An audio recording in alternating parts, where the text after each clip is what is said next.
से सांस चले, तोहरे नाम से धड़कन बहे, तोहरे बिना है जिंदगानी में कुछ अच्छा अब ना लगे।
तुझसे प्यार लिखल बा हमार हर एक लकीर में, तोहरे नाम के उजाला बसल बा ए तकदीर में।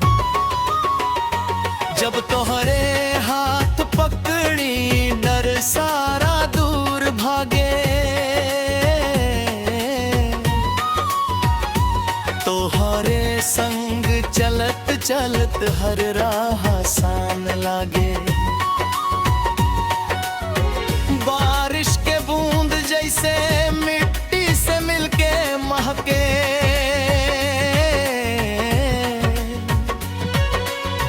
तुझसे मिलके दिल के हर दर्द भी चुप रह के।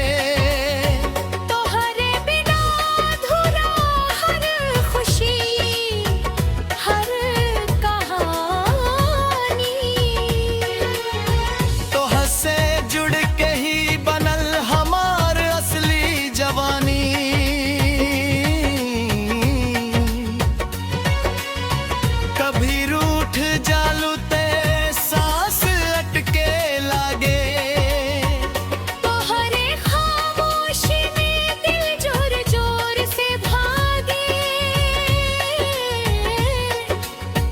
आजा पास गले लगा मिटे दे सारा फासला। तोहरे बिना एक पल भी अब सहल न जाए फासला। तुझसे प्यार हम कर ले जन्म हर जन्म, तोहरे नाम से ही शुरू, तोहरे नाम पे खत्म मगर दुनिया पूछे हमसे। काबा तो हर अरमान,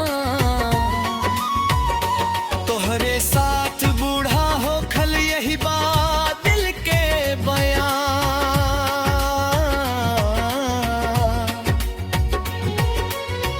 चांद भी शर्मा जाला, तोहरे रूप देख के फूल ई झुक जाला। तोहरे खुशबू सूंघ के, तोहरे आँख में डूब के सागर भी छोट लागे, तोहरे एक छुअन में हर सपना सच लागे। ना कसम ना वादा बस सच्चा सा प्यार।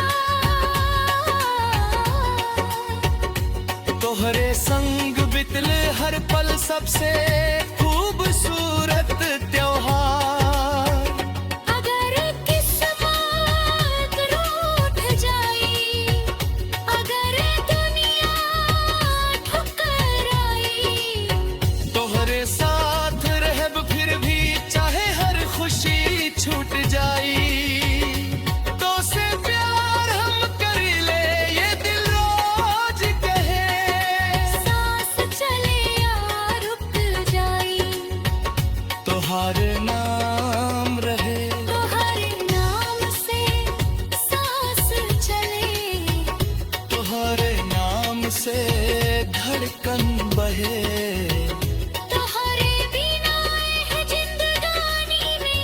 अच्छा अच्छा